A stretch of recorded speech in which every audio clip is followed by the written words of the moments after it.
চলো, তো আজকে তোমাদের আমরা যে বিষয়টা আজকে শিখবো সেটা হচ্ছে ফিলোসফি অফ এডুকেশনের যে পার্টগুলো ছিল আমরা পড়ে নিয়েছি, আমাদের কমপ্লিট হয়ে গেছে।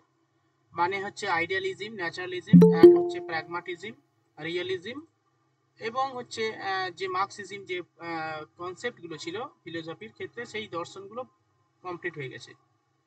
ঠিক আছে, তো এবার আমরা কি করব, এবার হচ্ছে এই ফিলোসফিক্যাল এডুকেশনের উপর যে বিভিন্ন ধরনের ওয়েস্টার্ন এবং হচ্ছে আমাদের যে মডার্ন এডুকেশনিস্ট রয়েছে, দার্শনিক দার্শনিক আছে আর কি, তাদের সম্পর্কে আমরা একটু ডিটেলস জানতে হবে। বিশেষত আমাদের যে ভারতবর্ষের যে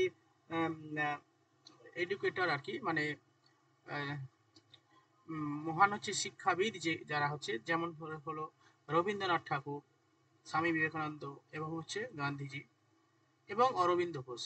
অরবিন্দ ঘোষ অতটা একটু করতে হবে। তো গান্ধীজি, রবীন্দ্রনাথ ঠাকুর এবং হচ্ছে আমাদের স্বামী বিবেকানন্দ। ঠিক আছে, তো এদের হচ্ছে প্রত্যেকের দার্শনিক চিন্তা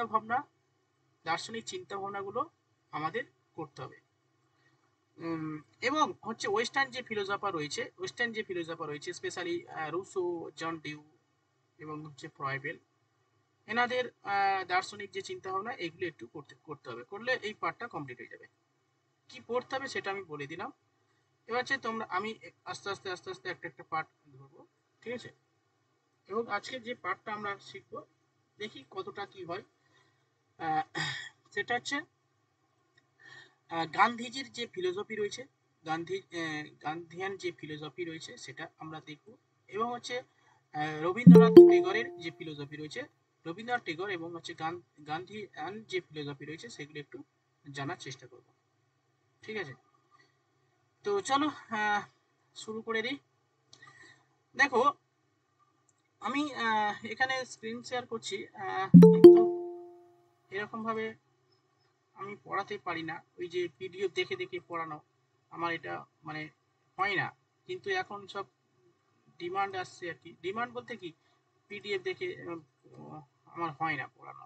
ঠিক আছে, আমি তো তোমাদেরকে শেয়ার করছি, তোমরা একটু দেখে নেবে, দেখলে বুঝতে পেরে যাবে। হুম, স্যার আজকে কি লেখাবেন না এমনি পড়াবেন? লেখাবো প্লাস পড়াবো, দুটোই করতে হবে। আমি পিডিএফ দেখাচ্ছেন তো এই জন্য বলছি। হ্যাঁ, পিডিএফ আমি তো জানো, পিডিএফ দেখে পড়ানো অসম্ভব, মানে আমার মানে হ্যাঁ স্যার, পিডিএফটা আপনি শেয়ার করবেন ঠিক আছে, কিন্তু খাতায় লিখিয়ে দিন স্যার, হ্যাঁ, সুবিধা হয়। সুইটেবল হয় না, আমারও ভালো লাগে না যে পিডিএফ দেখে দেখে পড়ানো, আমার মানে এটা হয় না। কিন্তু দেখা যাক কতটা কি হয়। দেখো এখানে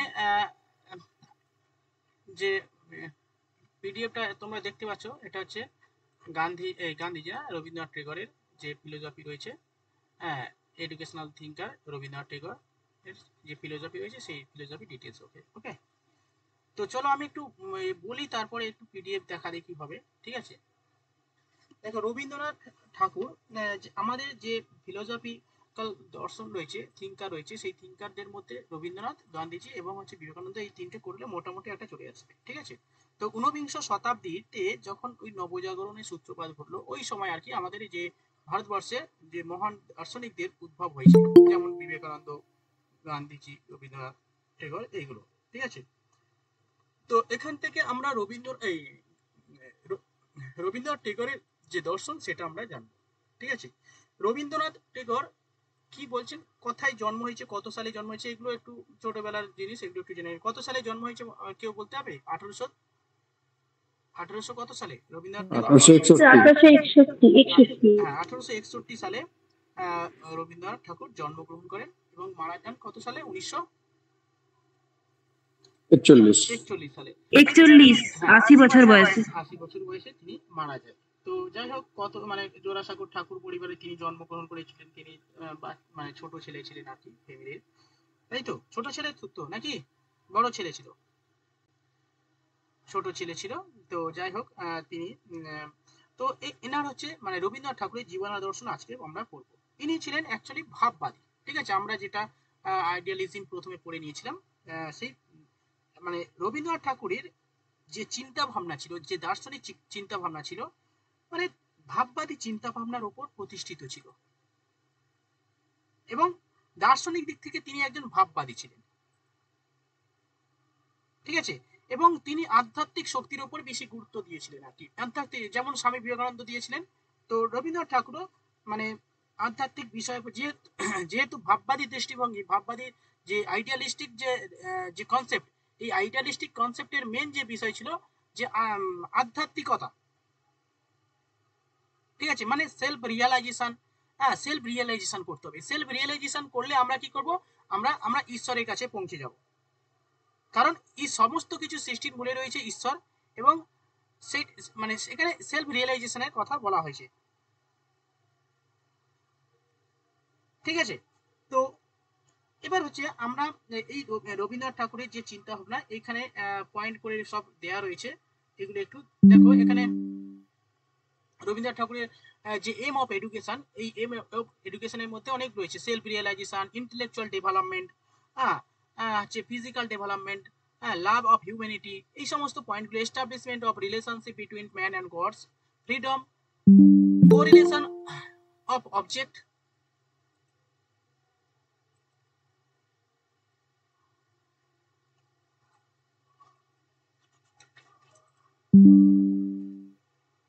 ওকে। আচ্ছা, নেক্সট দেখি mother tongue as a medium of instruction, হ্যাঁ, এবং moral and spiritual development and social development and Visvabharati and হচ্ছে লাস্ট অফ শান্তিনিকেতন। এগুলো এম অফ এডুকেশন, মানে রবীন্দ্রনাথ ঠাকুরের যে শিক্ষা দর্শন এবং শিক্ষার লক্ষ্য, সেই শিক্ষার লক্ষ্য সম্পর্কে এখানে পয়েন্ট পয়েন্ট করে দেওয়া রয়েছে, একটু পড়লে হয়ে যাবে। প্রথমে আমি একটা পয়েন্ট বলছি, দেখো। প্রথমে যে তিনি যেটা বলেছেন আর কি, শিক্ষার লক্ষ্য কি হবে, সেলফ রিয়ালাইজেশন। দেখো, spiritualism is the essential of humanism. This concept has been reflected the Tagore educational philosophy. অর্থাৎ যেটা প্রথমে বলা হলো যে মানে স্পিরিচুয়ালিজম মানে হচ্ছে কি মানে আধ্যাত্মিকতা বা সেলফ রিয়েলাইজেশন, মানে আধ্যাত্মিকতা is the essence of humanism, মানে মানুষত্বের একটা খুব গুরুত্বপূর্ণ অংশ। This concept has been reflected, এই ধারণাটা রিফ্লেক্ট হয়েছে টেগরের যে এডুকেশনাল ফিলোসফি তার উপরে। সেলফ রিয়েলাইজেশন মানে কি বলবো, সেলফ রিয়েলাইজেশন মানে কি, আত্ম উপলব্ধি। আত্ম উপলব্ধি। হ্যাঁ, আত্ম উপলব্ধি is an important aim of education, মানে শিক্ষা হচ্ছে প্রধান উদ্দেশ্য আত্ম উপলব্ধি করা, কারণ তিনি ছিলেন মানে ভাববাদী দার্শনিক ছিলেন, এবং ভাববাদী দর্শনের মূল কথা তো আত্ম উপলব্ধি করা, self realization. And manifestation of personality depends upon the self realization, মানে সেলফ রিয়েলাইজেশনের উপর, আত্ম উপলব্ধির উপর ডিপেন্ড করবে ম্যানিফেস্টেশন অফ পার্সোনালিটি, অর্থাৎ পার্সোনালিটির যে প্রকাশ সেটা ডিপেন্ড করবে কার উপর, সেলফ রিয়েলাইজেশনের উপর, আত্ম উপলব্ধির উপর। And spiritual knowledge of the individual, অর্থাৎ অ্যান্ড হচ্ছে স্পিরিচুয়াল নলেজ এবং আধ্যাত্মিক যে চিন্তা ভাবনা তার উপর, ইন্ডিভিজুয়ালি যে আধ্যাত্মিক চিন্তা ভাবনা এবং হচ্ছে আত্ম উপলব্ধি তার উপর ডিপেন্ড করবে পার্সোনালিটি অফ হিউম্যানের পার্সোনালিটি ডিপেন্ড করবে। এটা হচ্ছে প্রথম, তিনি শিক্ষার লক্ষ্য হিসাবে এই পাঠটা খুবই গুরুত্বপূর্ণ হিসাবে উল্লেখ করেছেন। নেক্সট দেখো, ইন্টেলেকচুয়াল ডেভেলপমেন্ট।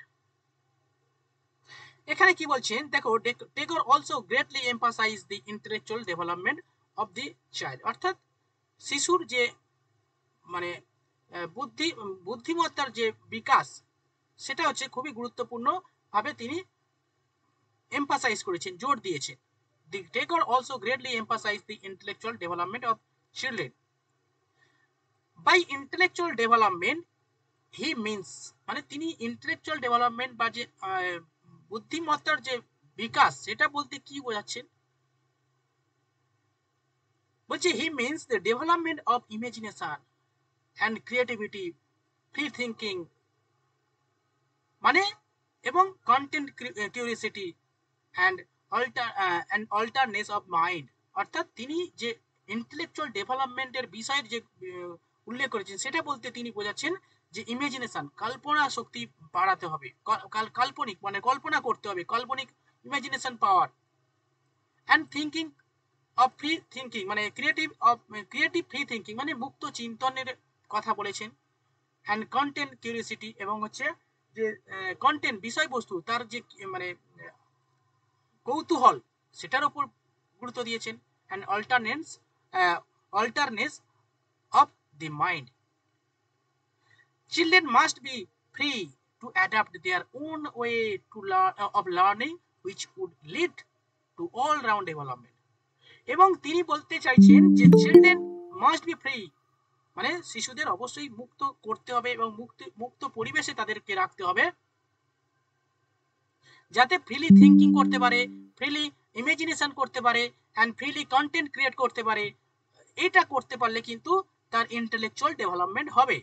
সেটাই বলছে, the children must be free to adapt their own way of learning which would lead পরিচালিত করবে টু অল রাউন্ড ডেভেলপমেন্ট, যেটা তার সমস্ত ধরনের বিকাশের ক্ষেত্রে খুবই গুরুত্বপূর্ণ ভূমিকা পালন করবে যদি শিশু ফ্রিলি মুক্তভাবে সে জীবনযাপন করতে পারবে এবং মুক্তভাবে সে থিঙ্কিং করতে পারবে এবং এবং সে মুক্তভাবেই মানে সেটা থাকলে মুক্তভাবে তাকে রাখলে আর কি ফ্রিলি মানে ক্রিয়েটিভলি সে থিঙ্কিং করতে পারবে, ইমাজিনেশন করতে পারবে, অ্যান্ড কন্টেন্ট ক্রিয়েট করতে পারবে।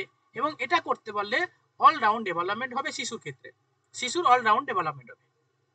তাহলে এখানে যেহেতু রবীন্দ্রনাথ ঠাকুর ভাববাদী চিন্তা দর্শনের উপর বেশি এমফাসাইজ করেছেন, সেই কারণে এখানে মুক্ত পরিবেশের কথা বলা হচ্ছে এবং সেলফ রিয়েলাইজেশনের কথা বলা হচ্ছে। তার মানে একদিকে তিনি ভাববাদী বিষয়ের উপর গুরুত্ব দিচ্ছেন, অন্যদিকে দেখো প্রকৃতিবাদী বিষয়ের উপর গুরুত্ব দিচ্ছেন।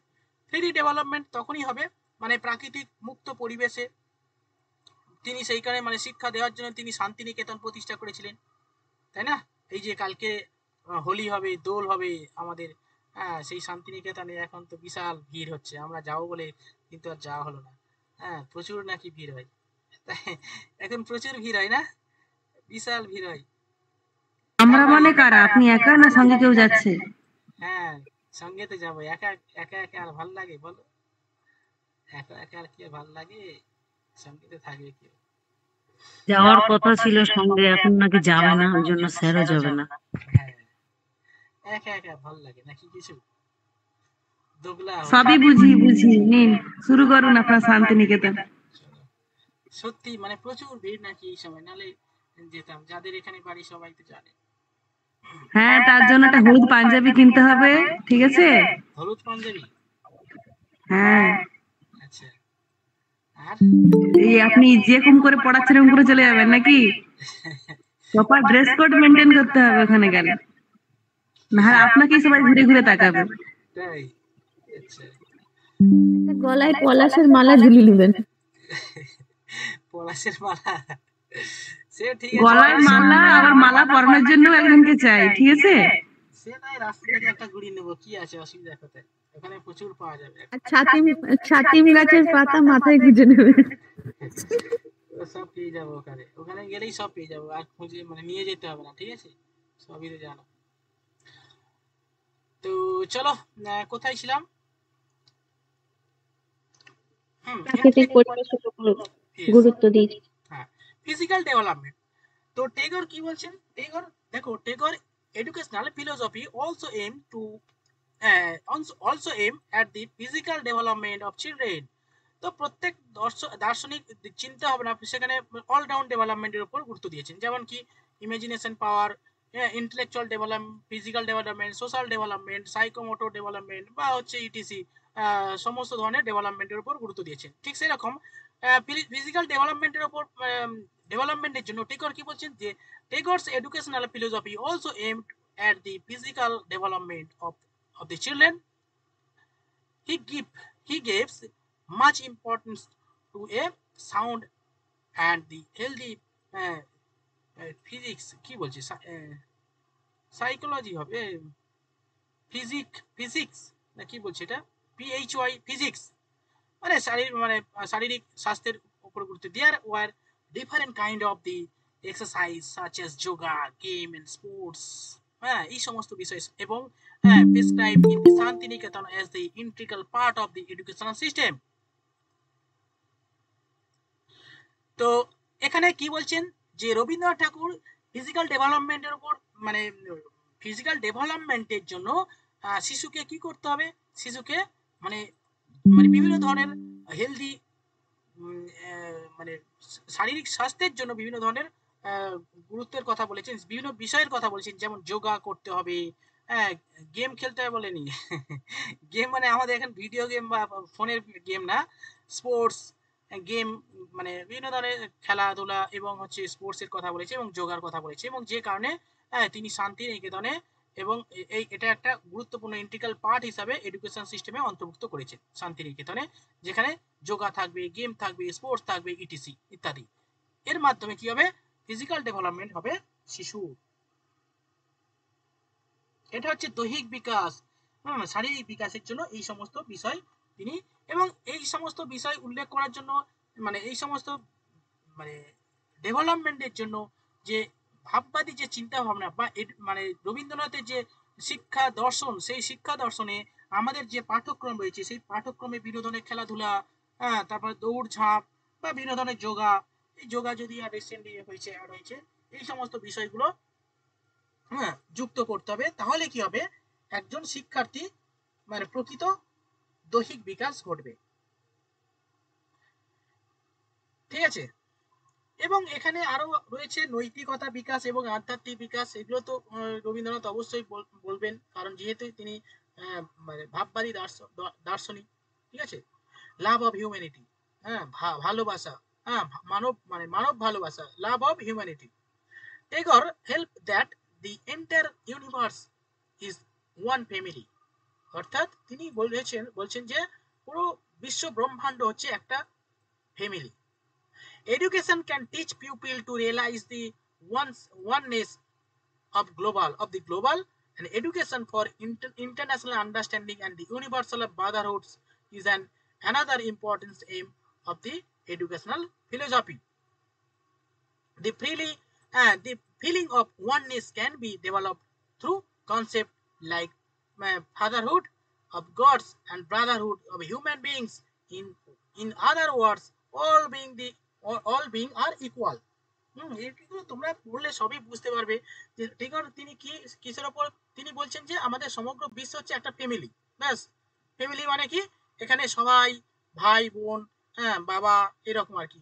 এডুকেশন ক্যান টিচ, এডুকেশন পারে can teach people to realize oneness of the global, এবং এই শিক্ষা পারে এই মানে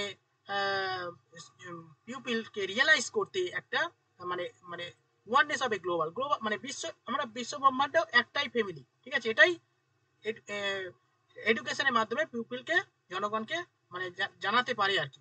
এডুকেশন ফর ইন্টারন্যাশনাল আন্ডারস্ট্যান্ডিং, মানে এডুকেশন মানে হচ্ছে international understanding and universal brotherhood, এবং মানব মানে বিশ্ব ভ্রাতৃত্ব, যেটাকে বলা হচ্ছে সেই ভাববাদী, যেটা বলা হয়েছিল না যে সমগ্র ব্রহ্মাণ্ড হচ্ছে সেই সত্য, তারপর হচ্ছে সুন্দর, মানে সৌভ্রাতৃত্ব মাধ্যমে গড়ে তোলার কথা বলছে, সেটাই বলছে যে universal Brotherhood is an another important aim of educational philosophy, মানে দার্শনিক চিন্তা ভাবনার ক্ষেত্রে ইউনিভার্সাল বিশ্ব ভ্রাতৃত্ববোধ খুবই গুরুত্বপূর্ণ, যে কারণে তিনি বিশ্ব ভারতী স্যার এই প্রতিষ্ঠা করেছেন। বসুদেব কুটুম্বকমটা কি এখান থেকেই নেওয়া?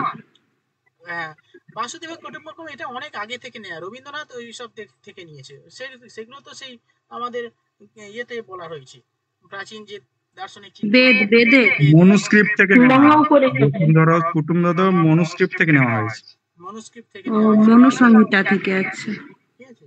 এগুলো থেকেই মানে এগুলো তো মানে প্রাচীন যে দার্শনিক আমাদের ভারতীয় যে দর্শন রয়েছে, সেই ভারতীয় দর্শন থেকেই স্বামী বিবেকানন্দ বলো, রবীন্দ্রনাথ টেগর বলো আর গান্ধীজি বলো, সবাই কিন্তু প্রাচীন ভারতীয় যে দর্শন সেটার উপর বেস করে যে মডার্ন যে পাশ্চাত্য যে দর্শন তাকে অ্যাডজাস্টমেন্ট করে একটা মানে দার্শনিক চিন্তা ভাবনার প্রতিফলন ঘটিয়েছে।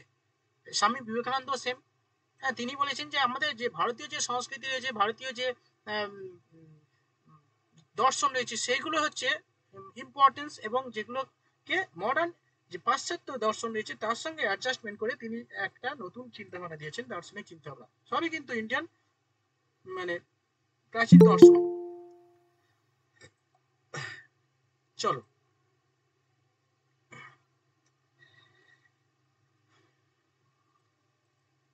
ওকে, তো এইগুলো পড়লে বুঝতে পেরে যাবে ফিলিংস আচ্ছা নেক্সট হচ্ছে the feeling of the oneness, এইগুলো ঠিক আছে, এগুলো একটু পড়ে নেবে। Next establishment of the relationship between man and gods, okay, freedom, স্বাধীনতার করা বলা হয়েছে, মাদারহুড। আচ্ছা এইগুলো আমি আর পড়ছি না। Moral and spiritual development, social development, Visvabharati establish 1921 সালে বিশ্বভারতী প্রতিষ্ঠা করেন, মানে 1901 সালে হয়েছিল আর কি, বিশ্বভারতী 1921 সালে বিশ্বভারতী হয়। হুম, আচ্ছা এইগুলো একটু তোমরা একটু পড়ে নেবে নাকি বলে স্যার দেবো? কত সালে বিশ্বভারতী হয়? হুম, কত সালে বললেন? কত সালে বলা হয় বলো? 1921 তো বিশ্বভারতী প্রতিষ্ঠা হয়েছিল। হ্যাঁ 1921 সালে, লেখা আছে ওখানে। 1901 সালে শান্তিনিকেতন, 1901 শান্তিনিকেতন, হ্যাঁ। হ্যাঁ 1901 শান্তিনিকেতন প্রতিষ্ঠা স্যার করেন। অ্যাকচুয়ালি শান্তিনিকেতনটা কে এস্টাবলিশ করেছিল, রবীন্দ্রনাথ না দেবেন্দ্রনাথ? রবীন্দ্রনাথ করেছেন, দেবেন্দ্রনাথ তার পিতা ছিলেন। আর পিতা মানে কিছু কিছু জায়গায় দেখি দেবেন্দ্রনাথ অ্যান্সার দেওয়া থাকে, আবার কোথাও দেখি রবীন্দ্রনাথ অ্যান্সার না না দেওয়া থাকে। দেবেন্দ্রনাথ। রবীন্দ্রনাথ ঠাকুর করেছিল, তার ছেলে করছিলেন কোথায়? যে বের করে তো ছেলের এডুকেশন শান্তিনিকেতনের প্রতিষ্ঠাতা দেবেন্দ্রনাথ ঠাকুর করেছিলেন, আর বিশ্বভারতী রবীন্দ্রনাথ ঠাকুর প্রতিষ্ঠা করেছিলেন। হ্যাঁ হ্যাঁ, আমি এটাই বলছি। গুগলে কিন্তু অ্যান্সার দেওয়া থাকে রবীন্দ্রনাথ ঠাকুর শান্তিনিকেতন প্রতিষ্ঠা করেছিলেন, কিন্তু যারা স্পেশালি বেঙ্গলি স্টুডেন্ট হয় ওদেরকে জিজ্ঞেস করলে ওরা বলে দেবেন্দ্রনাথ ঠাকুর এস্টাবলিশ করেছিলেন। দেবেন্দ্রনাথ ঠাকুর 1901 সালে উনি উনি কিন্তু ওই জমিদারের কাছ থেকে জমি টমি কিনেছিলেন কিন্তু দেবেন্দ্রনাথ ঠাকুরই। দেবেন্দ্রনাথ ঠাকুর তো জমিদার ছিলেন। ওখানে জমিটা কিনেছিলেন, ওখানে কার কাছ থেকে জমি কিনেছিলেন শান্তিনিকেতন বেড়াতে গেলে ওটাও কিন্তু দেখায় ওরা, আচ্ছা যে জমিদারের কাছ থেকে ওরা কিনে নিয়েছে। জমিদার ইভেন ডাকাত ফাকাতের কাছ থেকেও কিনেছিল শুনেছিলাম। আচ্ছা ওটা আগে ডাকাতদের আস্তানা ছিল। আচ্ছা, স্যার হ্যাঁ বলো।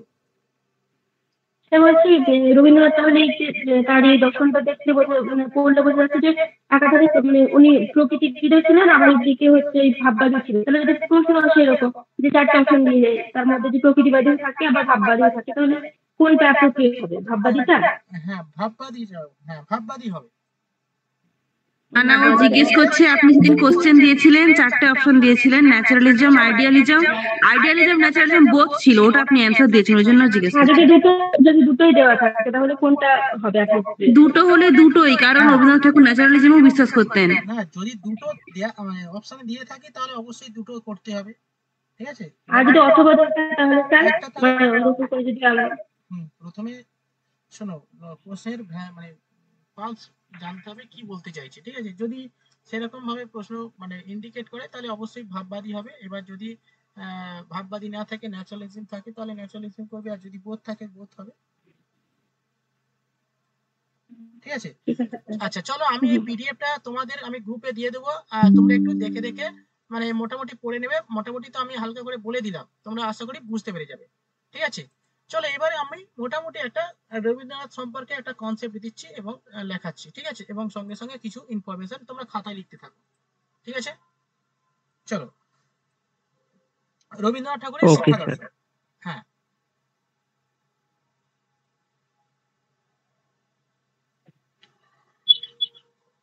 তো রবীন্দ্রনাথ ঠাকুর তিনি কি বলেছেন এতক্ষণ ধরে আমরা যতটুকু পড়লাম। প্রথমত শিক্ষার লক্ষ্য হিসাবে তিনি বলছেন, লেখো লেখো কি লিখবো প্রথম থেকে পরিষ্কার করে বলুন। লেখো। তিনি মনে করতেন, দেখো রবীন্দ্রনাথ মনে করতেন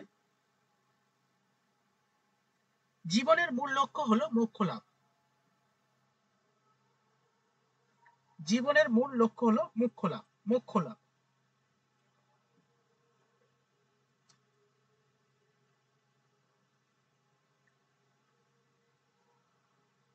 মানে এবার তিনি যেটা বলছিলাম আর কি একটু আগে, তিনি যে আমাদের যে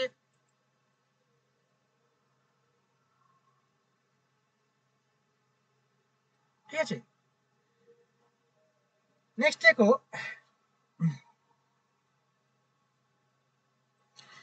রবীন্দ্রনাথ ঠাকুর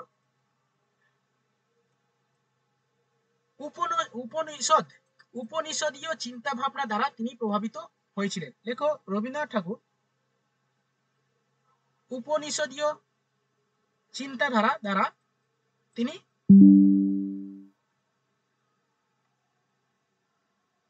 প্রভাবিত হয়েছিলেন।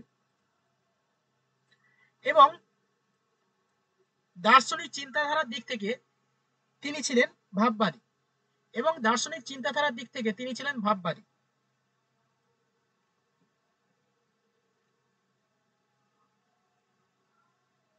ওকে, নেক্সট দেখো, তিনি মনে করতেন সৃষ্টির মূলেই রয়েছে আধ্যাত্মিক শক্তি। আধ্যাত্মিক শক্তি।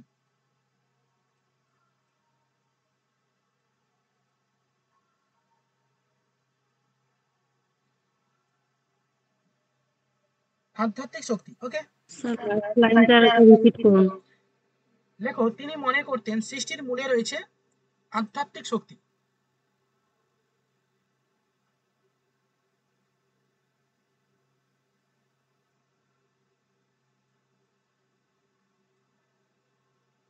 ওকে, নেক্সট দেখো, রবীন্দ্রনাথের জীবন দর্শনের মূল বক্তব্য হলো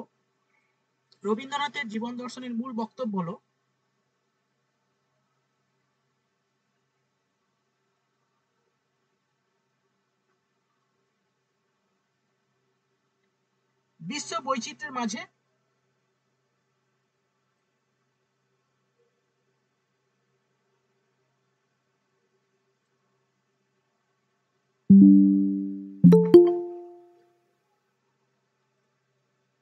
বিশ্ব বৈচিত্র্যের মাঝে, হ্যাঁ, দেখো, বিশ্ব বৈচিত্র্যের মাঝে এক শক্তি বিরাজ করছে,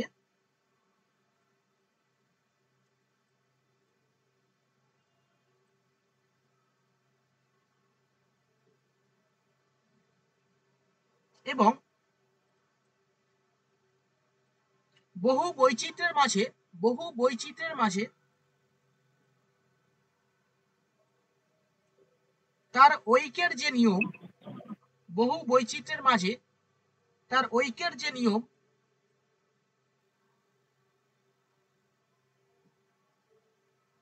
সেই বহু বৈচিত্র্য আছে বলে কি বললেন? বহু বৈচিত্র্যের মাঝে ঐক্যের যে নিয়ম, সেই নিয়ম জেনে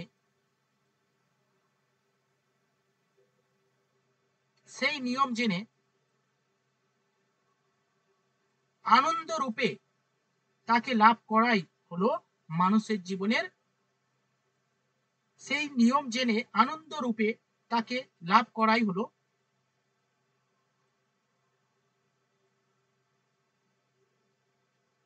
মানুষের জীবনের লক্ষ্য ও সাধনা।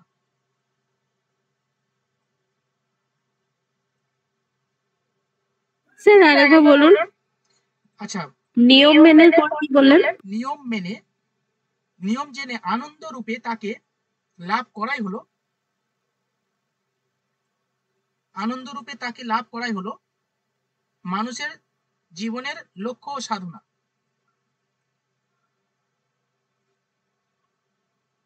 ওকে, এবার প্যারা চেঞ্জ করে লেখো শিক্ষার লক্ষ্য ও উদ্দেশ্য।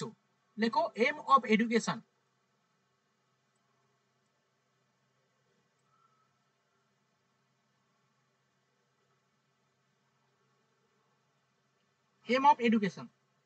নাম্বার 1 পয়েন্ট লেখো শিক্ষার্থীর ব্যক্তিত্বের পরিপূর্ণ বিকাশ সাধন।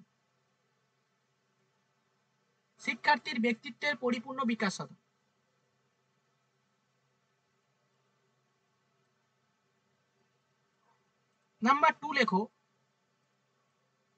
শিক্ষার্থীর ব্যক্তিত্বের পরিপূর্ণ বিকাশ সাধন।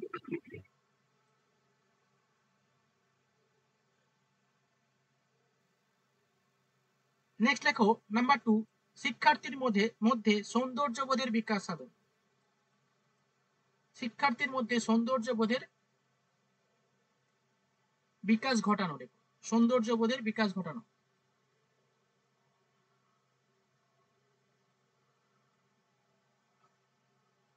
নাম্বার 3 লেখো প্রকৃতির সঙ্গে প্রতিটি শিক্ষার্থীর সম্পর্ক স্থাপন।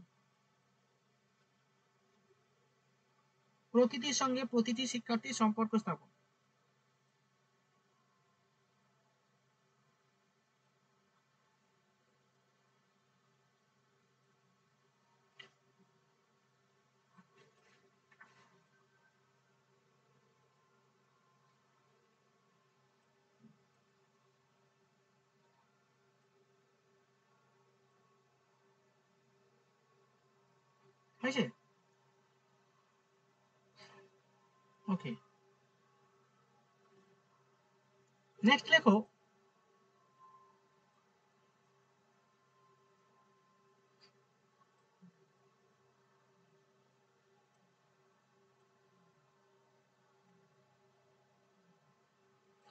শিক্ষার্থীর চিরন্তন পরম সত্তা উপলব্ধিতে সহায়তা করা। শিক্ষার্থীর চিরন্তন বলুন স্যার। শিক্ষার্থীর চিরন্তন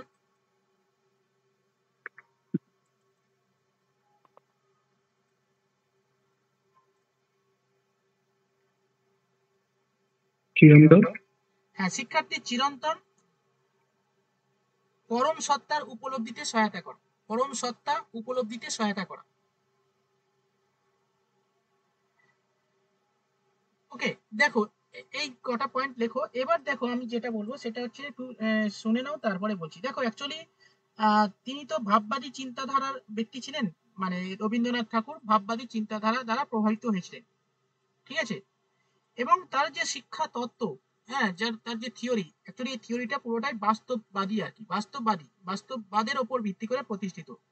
তিনি ছিলেন একদিকে ভাববাদী এবং প্রয়োগের সময়, মানে যখন অ্যাপ্লাই করা হচ্ছে, অ্যাপ্লাই দিক থেকে তিনি প্রকৃতিবাদের ওপর, মানে প্রকৃতিবাদী যে দৃষ্টিভঙ্গি, হ্যাঁ, সেই প্রকৃতিবাদী দৃষ্টিভঙ্গির ওপর তিনি, মানে প্রকৃতিবাদী দৃষ্টিভঙ্গি তিনি গ্রহণ করেছেন। মানে অ্যাকচুয়ালি তিনি ভাববাদী। এবার ভাববাদী যে বিষয়গুলো তিনি শিক্ষার্থীর ডেভেলপমেন্টের জন্য যে সমস্ত বিষয়গুলো তিনি বলেছেন, যেগুলো করার জন্য বলেছেন, ভাববাদী যে সত্তা সেগুলোকে বিকাশ করার জন্য তিনি কি বলছেন, যে তিনি যে অ্যাপ্লাই করছেন, যে প্রকৃতিবাদী যে দর্শন, সেই প্রকৃতিবাদের উপর ভিত্তি করে তিনি তার বিষয়গুলোকে অ্যাপ্লাই করছেন। অর্থাৎ অ্যাপ্লাই করার সময় তিনি প্রকৃতিবাদী দৃষ্টিভঙ্গি গ্রহণ করছেন এবং তিনি ভাববাদী চিন্তাধারা দ্বারা প্রভাবিত হয়েছিলেন। ওকে, চলো লেখো। তিনি একদিকে, দেখো তিনি একদিকে যেমন, এটা কি 5 নম্বর পয়েন্ট? 5 নম্বর পয়েন্ট করতে হবে না, এটা প্যারা চেঞ্জ করে লেখো। তিনি একদিকে, এটা এম অফ এডুকেশনের আন্ডারেই হবে তো? হ্যাঁ হ্যাঁ,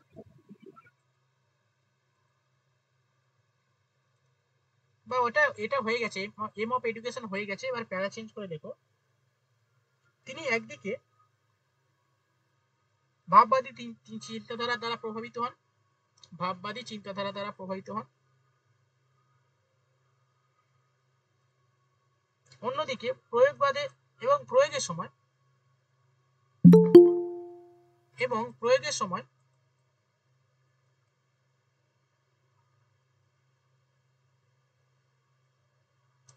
তিনি প্রকৃতিবাদী দৃষ্টিভঙ্গি গ্রহণ, প্রয়োগের সময় তিনি প্রকৃতিবাদী দৃষ্টিভঙ্গি গ্রহণ করেছেন।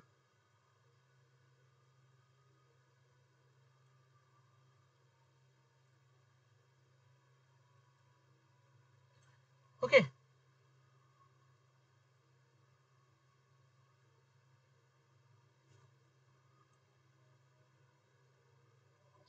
এবার রবীন্দ্রনাথ ঠাকুরের যে শিক্ষা পদ্ধতি সেটা লিখবো। ওকে, চলো লেখো রবীন্দ্রনাথ ঠাকুরের শিক্ষা পদ্ধতি।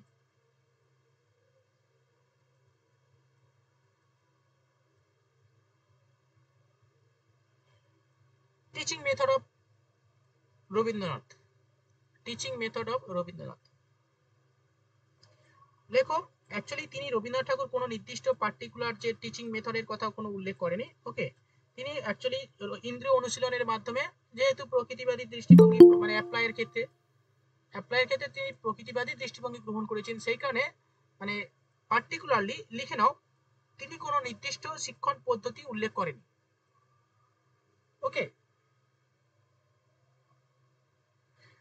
এবং যে কারণে তিনি বলেছেন যে প্রকৃতি কোলে মানুষ, শিশুকে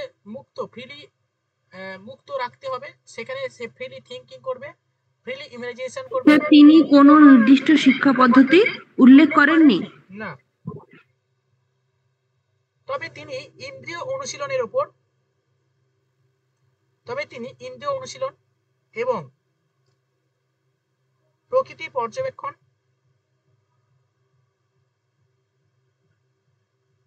এবং সৃজনধর্মী কাজের মাধ্যমে শিক্ষার্থীর শিক্ষা দেওয়ার কথা বলেছেন। এটা একটু লিখে নাও। স্যার কি বলেন আরেকটা? ইন্দ্রিয় অনুশীলন, প্রকৃতি পর্যবেক্ষণ and সৃজনধর্মী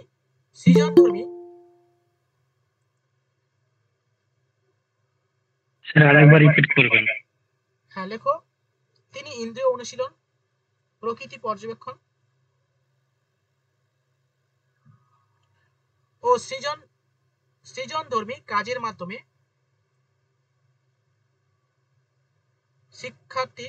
শিক্ষাদানের কথা বলেছেন। তো যেটা প্রথমে বলা হয়েছিল আর কি ফ্রিলি মুভমেন্টের জন্য, দেখো এটা এখানেই বলা রয়েছে সেলফ রিয়েলাইজেশন না, এটা হচ্ছে ইন্টেলেকচুয়াল ডেভেলপমেন্ট। দেখো ইন্টেলেকচুয়াল ডেভেলপমেন্টের জন্য তিনি যেটা বলেছিলেন, Tagore also greatly emphasize the intellectual development of children by কিসের মাধ্যমে বলছে, তিনি বলছেন বাই ইন্টেলেকচুয়াল ডেভেলপমেন্ট হতে পারে, এবং এটা বলতে তিনি বোঝাচ্ছেন যে freely imagination power, creative thinking and content curiosity এবং অল্টারনেস অফ দি মাইন্ড, এটা করার কথা বলেছেন আর কি। এগুলো করতে হবে বা এগুলো হবে। এর জন্য কি হবে, চাইল্ড মাস্ট বি ফ্রিলি, মানে ফ্রি মুক্ত করতে হবে শিশুকে, two adapt their own way, তারা নিজের পথে বা নিজস্ব ভাবে আর কি তারা শিখবে, লার্নিং হুইচ মানে ফ্রিলি মুক্তভাবে প্রকৃতির মাধ্যমে তারা শিখবে, হ্যাঁ, যেটা কোনো ইন্দ্রিয় অনুশীলনের মাধ্যমে তারা শিখতে পারবে এবং পর্যবেক্ষণ করলে তাদের ক্রিয়েটিভিটি, চিন্তা ভাবনা তৈরি হবে, সৃজনশীল মানসিকতা তৈরি হবে এবং ইমাজিনেশন পাওয়ার তৈরি হবে। দেন তার মানে এইভাবে তিনি শিক্ষার কথা বলেছেন, তাহলে তাদের অলরাউন্ড ডেভেলপমেন্ট ঘটবে। ওকে, এবং তিনি মানে পার্টিকুলার কোনো শিক্ষা পদ্ধতির কথা বলেনি, এবং তিনি বলছেন যে যখন যেটা প্রয়োজন হবে সেই পদ্ধতিতে শিক্ষা দাও, ঠিক আছে, মানে প্রয়োজন স্যার এটা তো প্রয়োগবাদী আবার প্রয়োগবাদী, মানে যেহেতু মানে বাস্তব ধর্মী কথা বলেছেন, যেমন পরিস্থিতি হবে, মানে শিক্ষক প্রয়োজন মতো তিনি তার শিক্ষা পদ্ধতি তৈরি করে শিক্ষার্থীদের শিক্ষা দেবে। এবং অন্য দিক থেকে তিনি প্রয়োগবাদীও বলা যেতে পারে, কারণ প্রয়োগবাদী দর্শনে তো এটাই বলছেন যে কোনো নির্দিষ্ট ফিক্সড কোনো টিচিং মেথড থাকবে না, কোনো নির্দিষ্ট কোনো আগে থেকে কোনো কিছু থাকবে না, প্রয়োজন অনুযায়ী যখন যেমন হবে তখন সেই রকম ভাবে মানে সেই পরিস্থিতিতে আমাদেরকে কি বলবো এগোতে হবে বা রিমুভ করতে হবে সেই পরিস্থিতিটাকে। অন্যদিকে প্রয়োগবাদীও বলা যেতে পারে, হ্যাঁ কি না? বোঝা গেল? চলো, এবং এই কারণে তিনি ওই সব যে সমস্ত বিষয়গুলো করেছিলেন, তপোবনের শিক্ষার কথা বলেছিলেন, তপোবনের শিক্ষার পদ্ধতি, ঠিক আছে, এগুলো সবই জানো, এগুলো সবই আছে ব্রহ্মচার্যের মাধ্যমে। আচ্ছা চলো নেক্সট দেখো। আচ্ছা আরেকটু এখানে একটু লিখে নাও, শিক্ষা লেখো, শিক্ষণ পদ্ধতি ক্ষেত্রে তিনি শিশুকে স্বাধীনতা দেওয়ার কথা বলেন, শিশুকে স্বাধীনতা দেওয়ার কথা বলেন।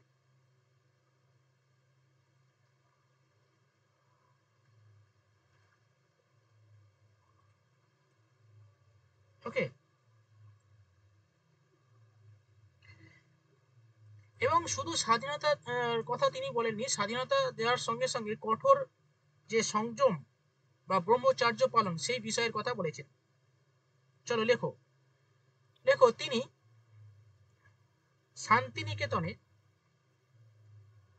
স্বাধীনতার সঙ্গে সঙ্গে সংযম ও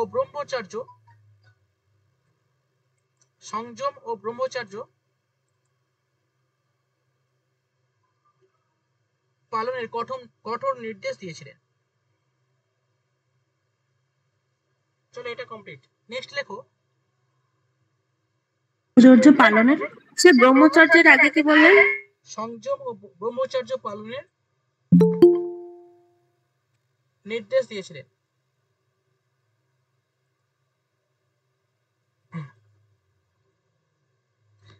আচ্ছা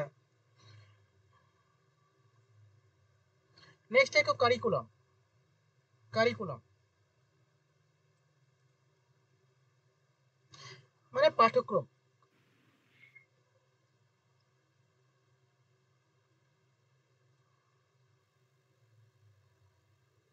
ঠিক আছে, লেখো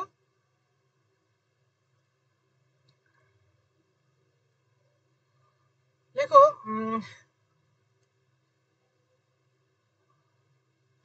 দেখো তিনি বিদ্যালয়কে দেখো তিনি বিদ্যালয়কে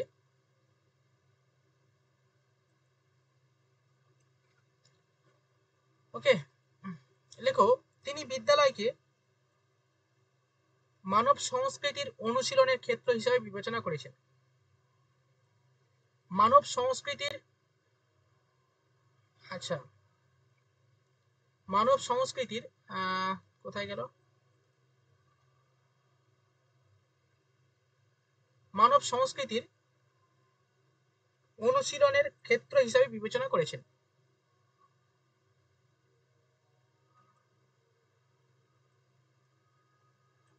ওকে,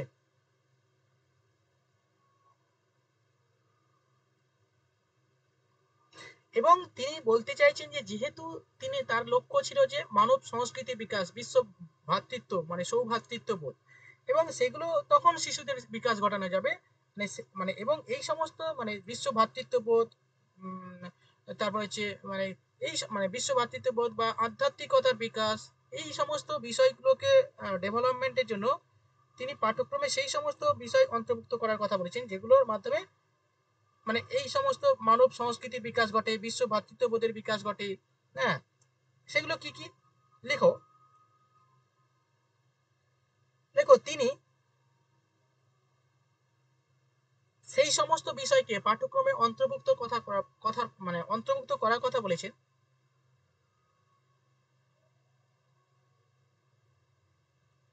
যার মাধ্যমে মানব সংস্কৃতির প্রতিফলন ঘটে, যার মাধ্যমে মানব সংস্কৃতির প্রতিফলন ঘটে।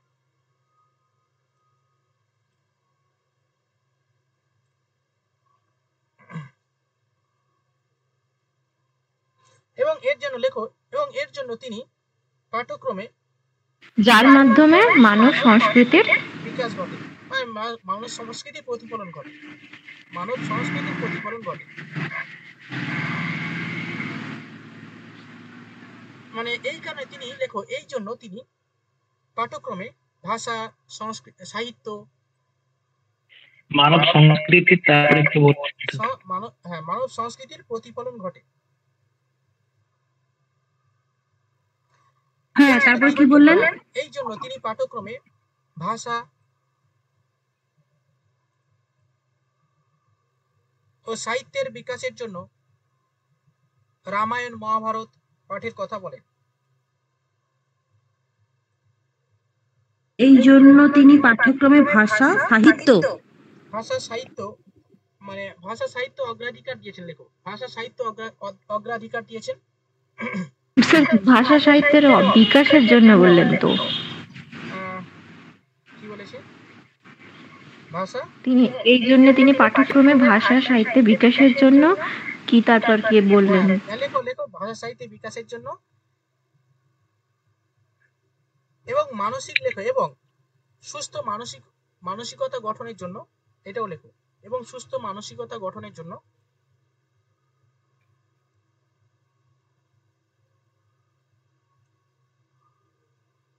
রামায়ণ মহাভারত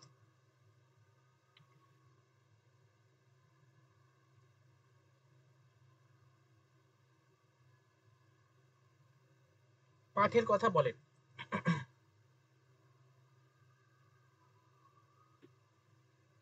নেক্সট লেখো ইতিহাস দর্শন ও বিজ্ঞান সাধনা, ইতিহাস দর্শন বিজ্ঞান সাধনা, বিজ্ঞান সাধনাকে পাঠ্যক্রমে অন্তর্ভুক্ত করেন।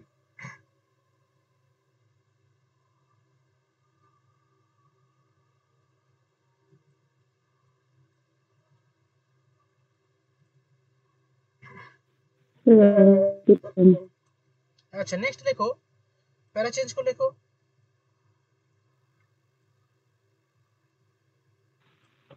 স্যার এটা কি বললেন, ইতিহাস, দর্শন, বিজ্ঞান, সাধনা? পাঠ্যক্রমে অন্তর্ভুক্ত করেন। আচ্ছা, নেক্সট দেখো কারুকার্য শিল্পকলা। নেক্সট দেখো কারুকার্য শিল্পকলা, নাট্যাভিনয়,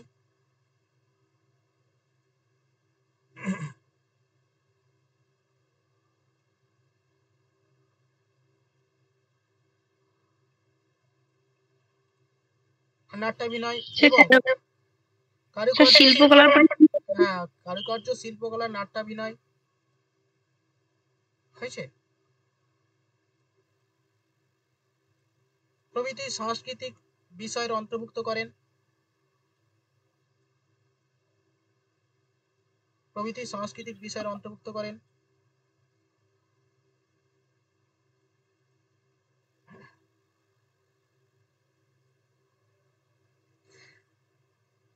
এছাড়াও শারীরিক বিকাশের জন্য খেলাধুলা, গান বাজনা, হাতের কাজ, রিপিট করবেন, কারুকার্য শিল্পকলা না প্রভৃতির সংস্কৃতি। হ্যাঁ কোন জায়গাটায় বলো একটু। এছাড়াও শারীরিক বিকাশের জন্য খেলাধুলা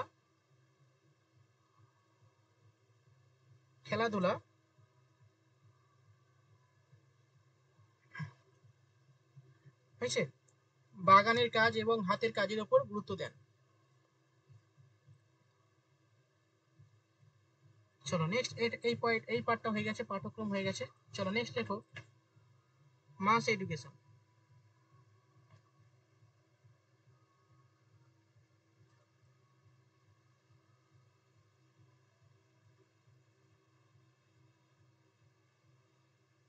কি education? Mass education, জনশিক্ষা।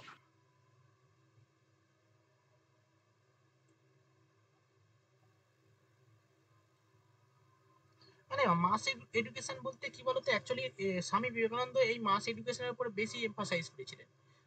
Swamiji Rabindranath ঠাকুরও করেছিলেন। মাস এডুকেশন মিন্স কি বলতো, মানে জনশিক্ষা, মানে অ্যাকচুয়ালি একটা দেশের ডেভেলপমেন্ট তখনই সম্পূর্ণ হবে, উন্নতি তখনই হবে যদি মাস এডুকেশন ফুলফিলমেন্ট হয়, মানে পরিপূর্ণ হয় আর কি। ঠিক আছে, মাস এডুকেশন মানে জনসাধারণ যদি মানে প্রকৃত শিক্ষিত হয়, বা প্রকৃত শিক্ষিত বলতে বোঝাতে চাইছে আর কি, মানে আধ্যাত্মিক উপলব্ধি করতে পারে, বা হচ্ছে আধ্যাত্মিক উপলব্ধি যদি হয় আর কি জনগণের, তখন প্রকৃত শিক্ষা পায়, তাহলে কি হবে, একটা দেশের উন্নতি হবে, একটা সমাজের উন্নতি হবে। সেটাই মাস এডুকেশনের কথা। এবং মাস এডুকেশনের বৃদ্ধির জন্য তিনি বিভিন্ন বিষয়ের মানে মাধ্যমে সেই মাস এডুকেশন দেওয়ার কথা বলেছেন। যেমন কি ধরো, ওই বিভিন্ন ধরনের উৎসব, মানে যে সাধারণ উৎসব বা লোকনৃত্য, বা হচ্ছে যাত্রাপালা, হ্যাঁ এই বা হচ্ছে লোকসঙ্গীত, মানে তখন প্রাচীন যুগে যেগুলো হতো, এইগুলোর মাধ্যমে মাস এডুকেশন বা জনশিক্ষা দেওয়ার কথা বলেছেন। বা স্বামী বিবেকানন্দ যেটা বলেছিলেন আর কি, যে মাস এডুকেশন দেওয়ার জন্য আর কি মানে শিক্ষিত যারা যুবক, তাদেরকে গ্রামে গ্রামে গিয়ে দলে মানে শিক্ষা দেওয়ার কথা বলা হয়েছে, সেখানে পুরুষ এবং মহিলা নির্বিশেষে। ঠিক আছে, এই মাস এডুকেশনের মাধ্যমে প্রসার ঘটানোর কথা বলেছিলেন রবীন্দ্রনাথ ঠাকুর। ঠিক আছে, চলো লেখো।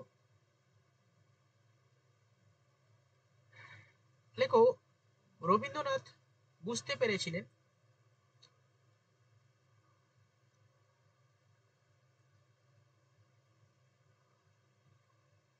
ভারতের অগণিত স্যার জনসাধারণ।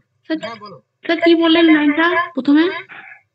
লেখো ভারতের, সরি, রবীন্দ্রনাথ বুঝতে পেরেছিলেন আচ্ছা আচ্ছা, ঠিক আছে।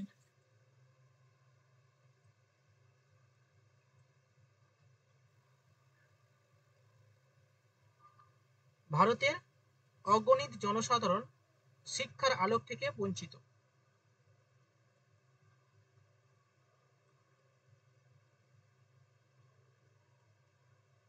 তাই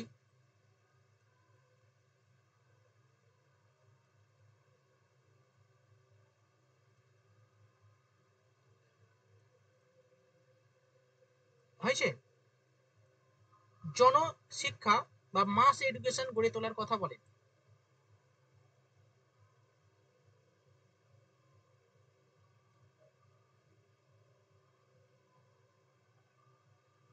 হয়েছে, দাঁড়িয়ে দিয়ে লেখো। এর জন্য গ্রামের পাঠাগারগুলি গ্রামের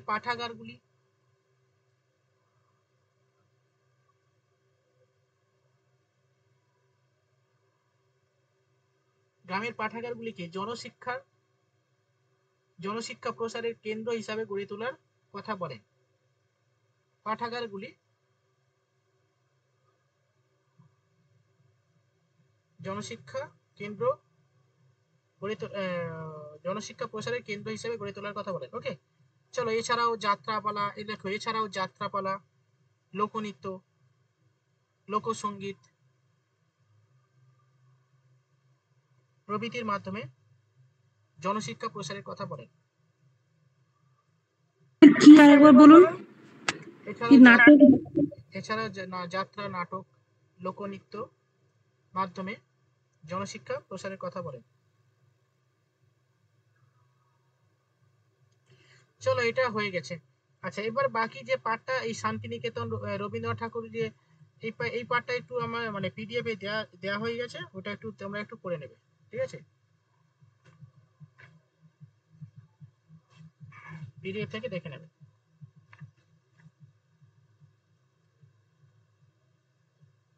ওকে, চলো এবার। আচ্ছা, এই রবীন্দ্রনাথ ঠাকুর এই পর্যন্ত আমি আর লেখাচ্ছি না, বাকিটা আমি পিডিএফ এ দিয়ে দিয়েছি, ওই পিডিএফ থেকে তোমরা পড়ে নেবে। কারণ প্রত্যেকটা ধরে ধরে লেখাবো তো অবশ্যই, লেখাচ্ছি তো অবশ্যই, এবং কোন পোর্শনটা বলুন, কোন পোর্শনটা মানে লিখবো ওই পিডিএফ থেকে?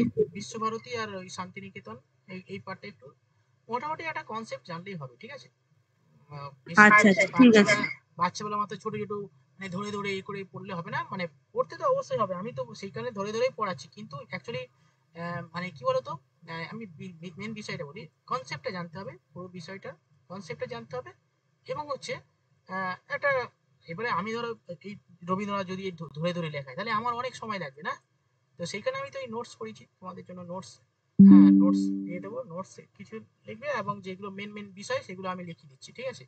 আর একটু তোমরা একটু হালকা করে পড়ে নেবে, হয়ে যাবে। বাংলায় দেবো, অসুবিধা নেই, যারা বাংলা আছো বাংলা আছে, বাংলা তো সবাই, দু একজন ইংলিশ, ঠিক আছে, ইংলিশটাও পড়তে হচ্ছে আর কি।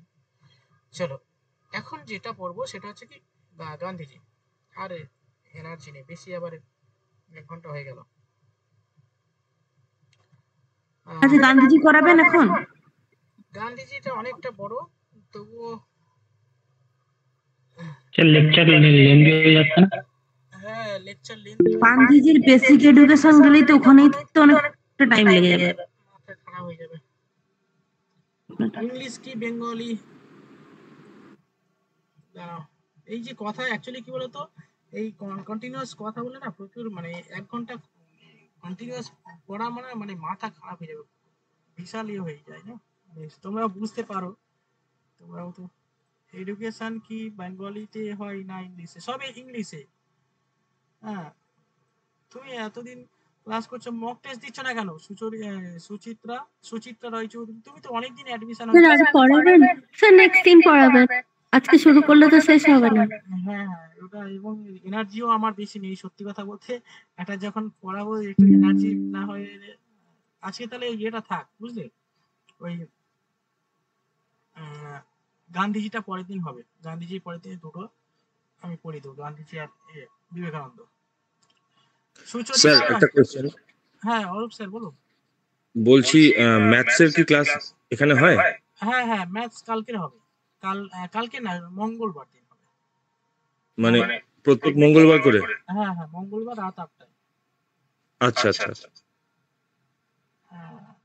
মঙ্গলবার রাত 8টায়, 8টা থেকে ওই মোটামুটি 9:30 পর্যন্ত ম্যাথ হবে, ঠিক আছে? ম্যাথসে কি কি হয়েছে মানে আগে, মানে আমার অ্যাডমিশনের আগে কি কি হয়েছে এখন পর্যন্ত? ম্যাথের দুটো চ্যাপ্টার হয়েছে, একটা হচ্ছে এলসিএম এইচসিএফ, আর এখন যেটা হচ্ছে অ্যাভারেজ। একদিন হয়েছে না অ্যাভারেজের অঙ্ক? অ্যাভারেজ একদিন হয়েছে, দুদিন। 2 দিন হয়েছে না? আচ্ছা, কালকে লাস্ট অ্যাভারেজের অঙ্ক নেব, মানে 3 দিন হলে মোটামুটি হয়ে যাবে। স্যার লেফট নেব? স্যার হ্যাঁ বলো। ডোজটা সকালবেলা ডোজটা একটু বেশি দিলে ভালো হয় ম্যাথে। হ্যাঁ ম্যাথের ডোজ তো, হ্যাঁ হ্যাঁ ঠিক, ম্যাথের ডোজ দেবো। ম্যাথের ডোজ আজকে দেওয়া হয়নি, একটু ব্যস্ত ছিল বলে আর দেওয়া হয় না। ঠিক আছে, ম্যাথের ডোজগুলো দেবো, করবে সবাই। বলো, আর কারো কিছু বলার আছে বলো। স্যার হ্যালো, হ্যাঁ বিশ্বদীপ, আচ্ছা চন্দ্রমণির কথা শুনছি, বিশ্বদীপ বলো। স্যার বলছিলাম, আমি যে মক টেস্টের যে কোশ্চেন গুলো দেন, মানে বিশেষত এডুকেশনের, তো ওইগুলো মক টেস্ট হয়ে যাওয়ার পর হয়তো 2-1 দিন পরে সেগুলোকে পিডিএফ আকারে কোশ্চেন গুলো পাবেন না? তাহলে আমরা ওটা মানে কি রিমেমোরাইজ করতে পারবো চোখ গুলো, মক টেস্ট দেওয়ার পর দেখা হয়। অবশ্যই পিডিএফ তো দেওয়া হয়, তো প্রতিদিন পিডিএফ দেওয়া হয়। না না, নোটে না, আমি বলতে চাইছি মক টেস্টের যে কোশ্চেন গুলো, ঠিক আছে, ওই কোশ্চেন গুলো পিডিএফ গুলো কোনোভাবে পাওয়া যাবে না, মানে মক টেস্ট হয়ে যাওয়ার পরে? হ্যাঁ মক টেস্ট হয়ে যাওয়ার পরে তো পিডিএফ দেওয়া হয়, দেখো এই তো দেওয়া হয়েছে, এটা তো কালকে দেখো এই তো দেওয়া হয়েছে সব। অ্যাকচুয়ালি আপনি ডেইলি দেন না, মাঝে মাঝে দেন, তো ওটা রেগুলার বেসিসে করে দেন।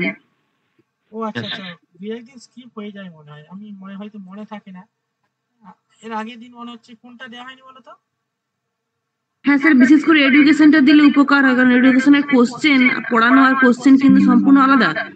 হ্যাঁ মানে স্যার, অ্যান্সারগুলো বুঝতে একটু সমস্যা খটকা হয়। লাগে, এডুকেশন একটু খটকা লাগে কোশ্চেন গুলো আমাদের। দুটো কি তিনটে দিয়েছে? এডুকেশনটা আগের দিন আমার ভালো হয়নি, তার জন্য একটু দিয়ে দেবেন। আচ্ছা আচ্ছা ঠিক আছে, আগের দিন মনে হচ্ছে ওটা স্কিপ হয়ে গেছে, আগের দিন একটা আমি দিয়ে দেবো, পিডিএফটা দিয়ে দেবো অবশ্যই।